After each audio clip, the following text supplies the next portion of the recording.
Welcome to the Chopin channel. I'm Roberto Poli. I was asked by several viewers and subscribers to compare performances, particularly between Vincent and other contestants. Unfortunately, this is not the appropriate forum for me to do so, because I personally know or I'm professionally connected to a few of the contestants, particularly one of the finalists since they were a child, and to some of the jurors as well. For that reason, I'll refrain from offering direct comparisons and critiques. However, during this video, I'll briefly refer to other performances, but only to document certain interpretive approaches and to highlight differences, not to criticize them.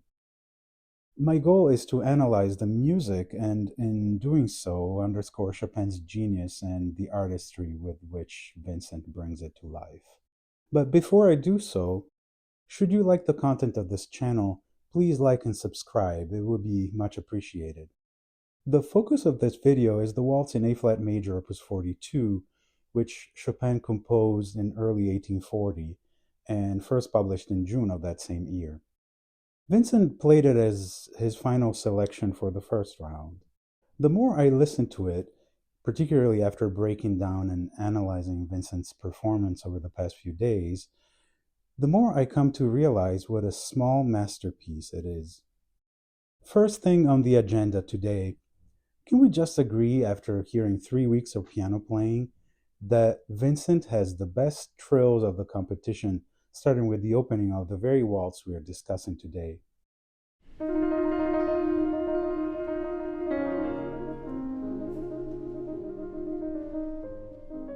Jumping ahead to the final round, listen to his trills right before the recapitulation of the Polonaise Fantasy.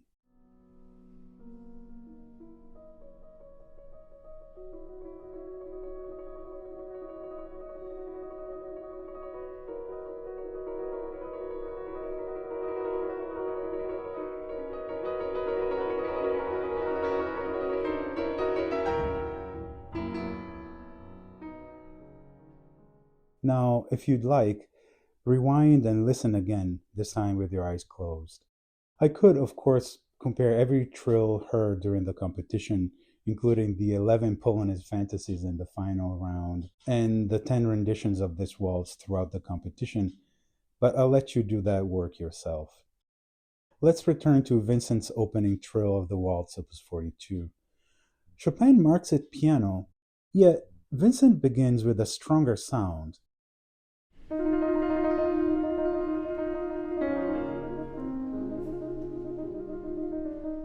Perhaps this was to highlight the diminuendo in the left hand, or maybe, just maybe, he began more forcefully to quiet the coughing in the hall, which, by that point of the competition, had become the joke of the town.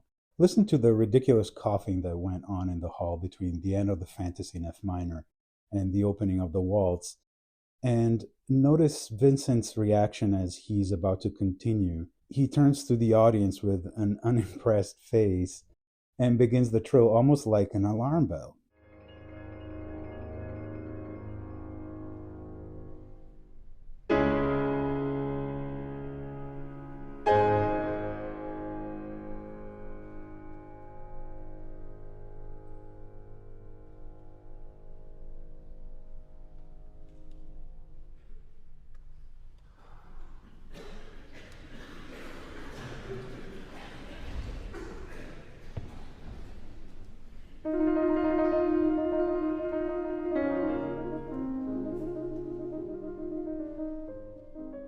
I kind of like the notion of this trill as an alarm of sorts. I actually don't really think that that's what Vincent tried to do, silence the audience, although they deserved it. But whatever the case may be, it makes for a striking opening in Vincent's interpretation. It draws the listener in. Listen to the elegant diminuendo in the left hand at the end of the brief introduction.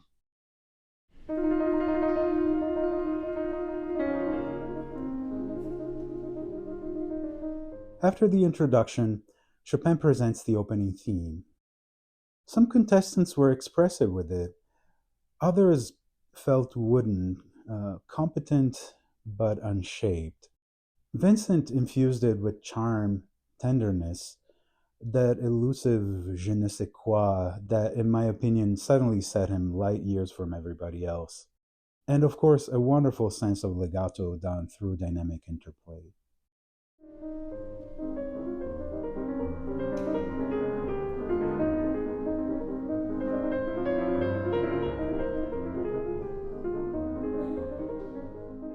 When the theme returns 16 measures later, an octave higher, he molds the theme with a different purpose and direction. Color and character change completely. The melody is now more open, luminous, and radiant against the same pianissimo the accompaniment. Each repetition feels freshly imagined with new shades of dynamics and rubato.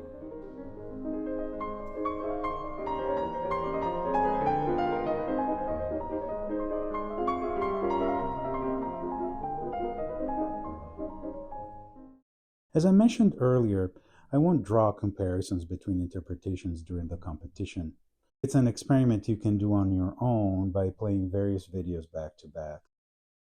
However, no pianist in the competition did what I just described with this opening theme. With Vincent, this little phrase, an innocent, playful theme, comes to life with infinite shades of expression. Others may have approximated something convincing, but Vincent makes us pay attention, guiding us through harmony and melody with a grace that, in my opinion, is unmatched. After the main theme, Chopin introduces a refrain that appears 4 times throughout the waltz, linking its major sections. It's a sort of merry-go-round tune that affects much of the piece, so it's a crucial structural passage. Here is where I'll use a few comparisons purely for illustration. The average approach this year was to play the refrain with virtually no sustain pedal. Listen to these 3 examples from the finalists who actually performed the waltz: David Krikuli, Vincent Ong, and Eric Liu. Here they are back to back.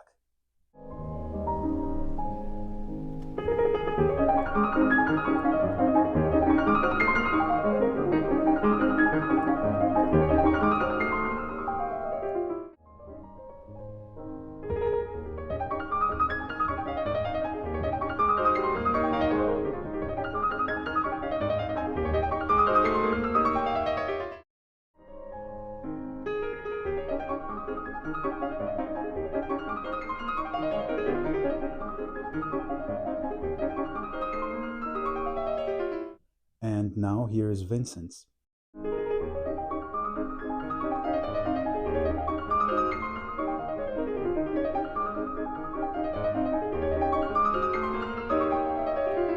I don't dislike any of the first 3. They're actually all played with spirit, and I sort of like the effect they produce with their extreme staccato in the left hand, but also a digital approach in the right hand, which creates a crisp, detached articulation. Still, let's take a look at what Chopin actually wrote. Clear pedal markings in each measure, changed according to the harmony. The Acure edition, the official edition used in the competition, reports the pedaling too. If the contestants actually did look at the Acure edition and thought it relevant to honor what the text proposes, then this staccato and detached articulation, though nice sounding, should not be how the refrain is played. Again, I like the effect, but that's not quite what Chopin wrote. And this is not a criticism of these 3 wonderful performers, just an observation. To be clear, Vincent doesn't follow the pedal markings that Chopin wrote either in the end, but uses a nuanced pedaling called, in technical terms, half pedal, whereby shades of the sustain pedal are used much of the time, much less than half, to preserve clarity while maintaining resonance. I didn't listen to every single note played in the competition, particularly in the first round. However, in the many hours I did spend listening, no other pianist used this particular effect. Vincent, on the other hand, uses it constantly, including in the Etude in A minor Opus 10 number 2, which I discussed in the video The Curious Case of Vincent Ong's Metronome, and in the Fantasy in F minor, which he played right before the waltz. Notice Vincent using the half pedal in the clip of the Etude, the only moment it was clearly caught on video.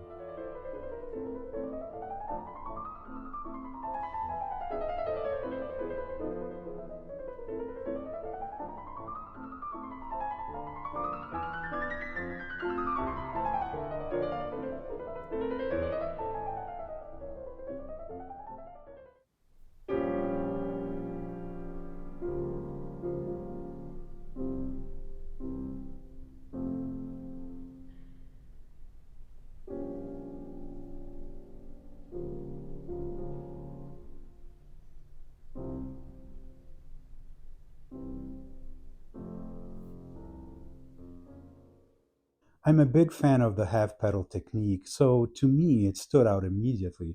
And of course, I tend to notice, particularly when someone hasn't thought about using it. There's a brief episode that emerges, framed by the refrain in its first appearance, which Vincent outlines with wonderful grace. I mentioned already a few times how his choice of dynamics and inflection in the playing of repetition is unique, and I believe a trademark in his music making.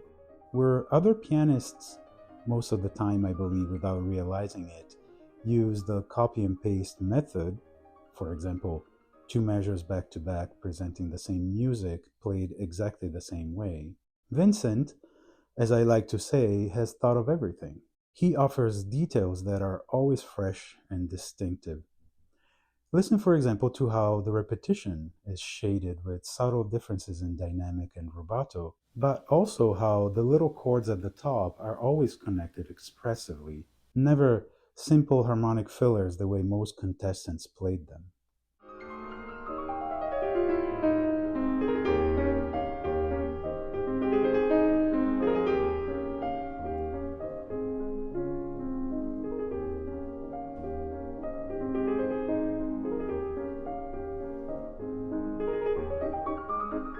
Speaking of details, the third episode of the waltz opens with a soulful phrase in the key of C minor, hinting at a more introspective tone.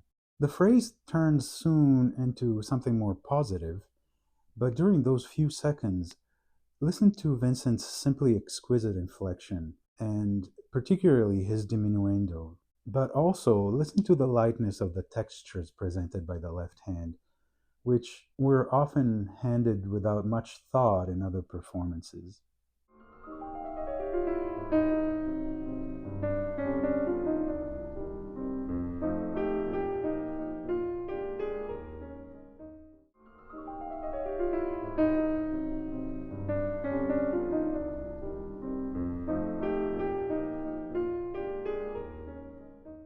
It's possibly the darkest moment in the entire waltz.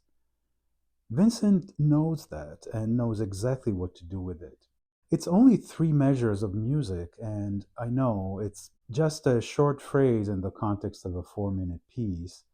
As a matter of fact, I debated as to whether I should have brought it up.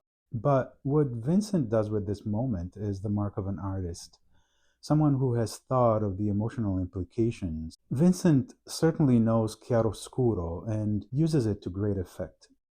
The recapitulation of the main theme is, of course, you guessed it, played differently.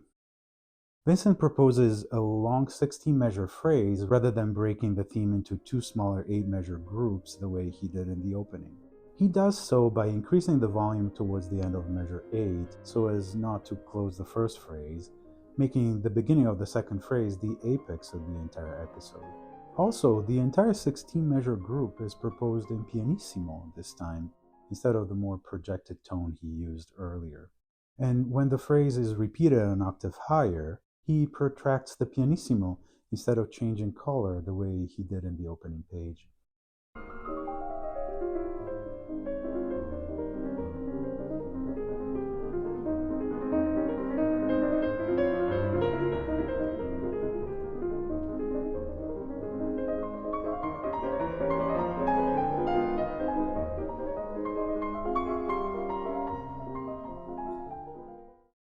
Listen to what other pianists did, and you'll notice that some, more than others, of course, used the copy and paste method I lamented earlier, perhaps because they didn't think that the return of the theme could be different. The final episode of the Waltz draws from an earlier portion, a cheerful theme which we haven't discussed yet. Here is how it appears the first time.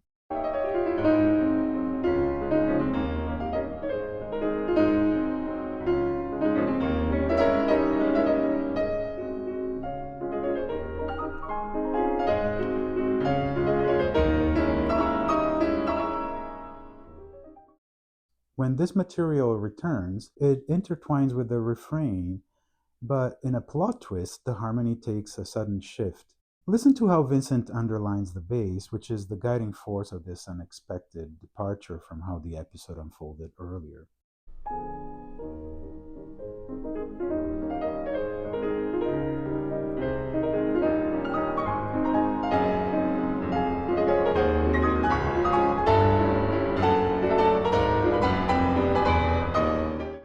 The way Vincent shapes the melodic line of this bass is so beautifully thought out and original.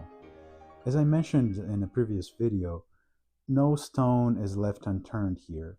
I invite you to listen to other performances of the waltz in the competition to find an equally thoughtful solution for this passage. You won't find one. The outcome of this crucial moment in the narrative of the waltz is a highly charged transition that leads to the coda, which Vincent drives with electrifying intensity. I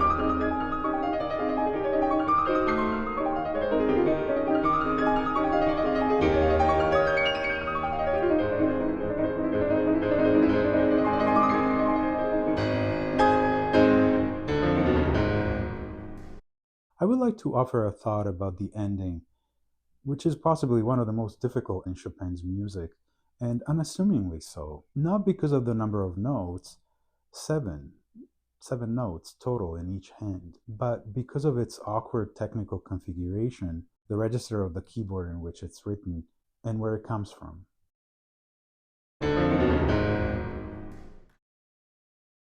Having played the waltz myself many times, there's always a latent sense of danger that those last seven notes make or break the piece. In fact, several performers in the competition played these last two measures in an undermining kind of tone.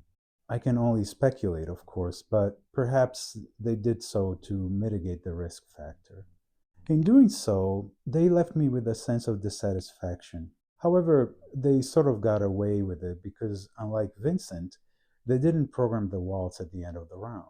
Because of its placement within his program, Vincent faced the danger head on and went for the jugular, not only honoring Chopin's fortissimo, but also risking clarity.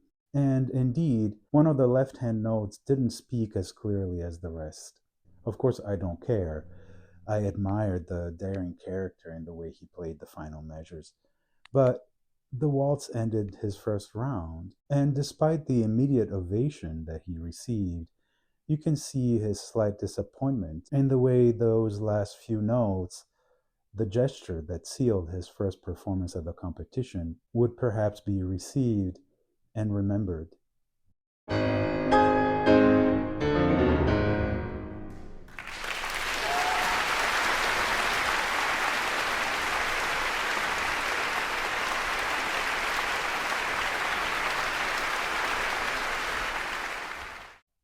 Most people didn't even notice such a small glitch, and it's possible that from the gallery where the jury was seated, it may have gone unnoticed as well. But to someone who's lived with the piece for months, if not years, even the smallest imperfection in such a crucial moment of the piece sounds like a tragedy. Look at the expression on his face right before standing up.